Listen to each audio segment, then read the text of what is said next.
adalah gembalaku, takkan kekurangan aku.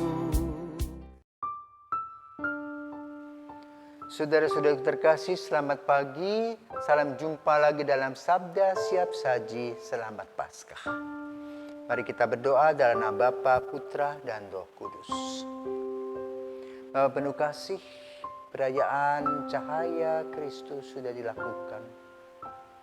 Tadi malam, di mana kami mengingat kembali dalam kegelapan Engkau menerangi hidup kami melalui cahaya Kristus. Kini, kami akan mengalami bagaimana kehadiran-Mu di dalam langkah-langkah hidup kami. Engkau mengisi kekosongan-kekosongan yang terjadi dalam langkah-langkah kami. Dan Engkau berikan pengharapan baru, kekuatan yang memberikan kepada kita semangat baru.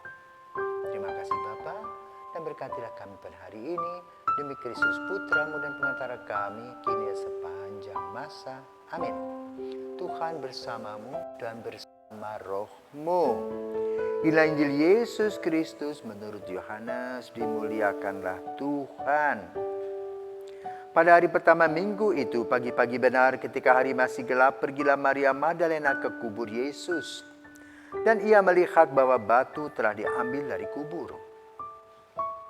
Maka ia berlari-lari mendapatkan Simon Petrus dan murid yang lain yang dikasihi Yesus.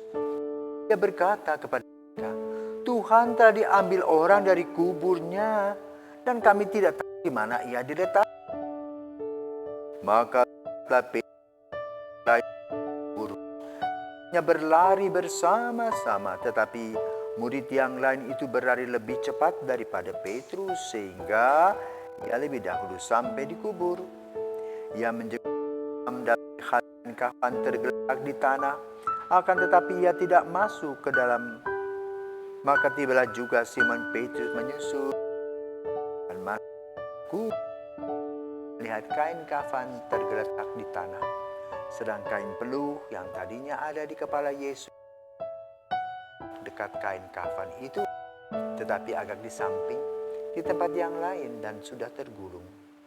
Maka masuklah juga murid yang lain yang lebih dahulu sampai ke kubur itu. Ia melihatnya dan percaya, sebab selama itu mereka belum mengerti isi kitab suci yang mengatakan bahwa ia harus bangkit dari antara orang mati. Demikianlah Injil Tuhan. Terpujilah Kristus. Saudaraku terkasih, kalau kita pada zaman Yesus, orang mengatakan Yesus bangkit, hidup kembali, percaya enggak? Pasti tidak percaya.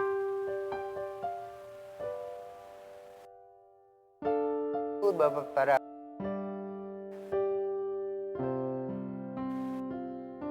Yesus yang ada itu 2 tahun yang lalu dibersihkan, itu tulang pun di sana. Tahun itu kita melihat begitu banyak yang dibuat oleh Yesus, maka kita percaya. Tapi kalau kita hidup pada zaman itu, tunggu dulu ya. Maka lalu Injil pada hari ini menyadarkan kita bagaimana pengarang Injil melalui pengalaman kesaksian mereka terheran-heran. Yang pasti mereka tahu bahwa Yesus disalib. Yesus diturunkan dari salib. Yesus dikuburkan, diletakkan di mausoleum itu. Kemudian ditutup dengan batu dan dijaga serdadu.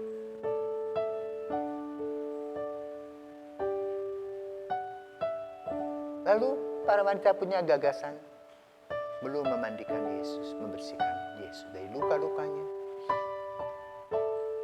Maka mereka mengendap-endap. Dalam versi Injil Yohanes yang tadi kita dengar,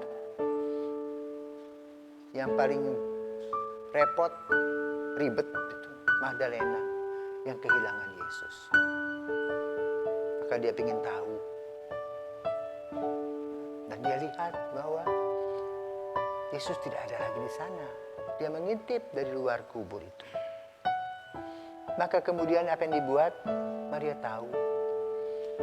Tradisi Yahudi, perempuan bukan lagi kelas 1, tapi kelas 2. Yang harus berperan adalah laki-laki. Maka sebagai wanita Yahudi, dia menyampaikan kepada laki-laki yang notabene adalah Simon yang dia rasa dekat. Simon bersama dengan Yohanes yang disebutkan tadi. Maka tidak heran ya, Simon lari tengah-engah, Yohanes lari kencang, segera sampai di tempat. Namun kita lihat lagi, bagaimana Yohanes juga tahu aturan. Dia tidak berani masuk ke dalam, itu bosnya, itu Petrus. Maka Petrus masuk ke dalam dan melihat kain kafan terletak di tanah. Tetapi tidak ada Yesus. Kaget, mengejutkan. Kemana Yesus? Masa orang mati jalan-jalan? Dan tidak mungkin orang mencuri karena dijaga. Nah itulah tanda tanya besar. Kubur kosong. Kubur kosong. Di mana Yesus? Maka kalau dilanjutkan Injilnya, Maria bertemu dengan seorang bapak. Disangka tukang kebun. Dan itulah Yesus. Kenapa? Tangan dan kakinya luka. Jadi saudara terkasih, kebangkitan Yesus bukan sebuah cerita. Fiksi bukan. Fakta bahwa Yesus ada. Saya bersyukur bahwa saya boleh pernah melihat luka-lukanya di dalam waktu saat meditasi. Dan betul dia menyembuhkan. Maka pada masa Paskah ini mari, khususnya bagi orang-orang yang sakit, bayangkan kehadiran Yesus, luka-luka Yesus itu yang menyinari kita dan penyakitnya itu Anda bayangkan dan kamu akan mendapatkan kesembuhan. Sama seperti para murid ketika melihat luka Yesus, mereka dibuka mata hati mereka. Mereka percaya, mereka bangga kepada Kristus.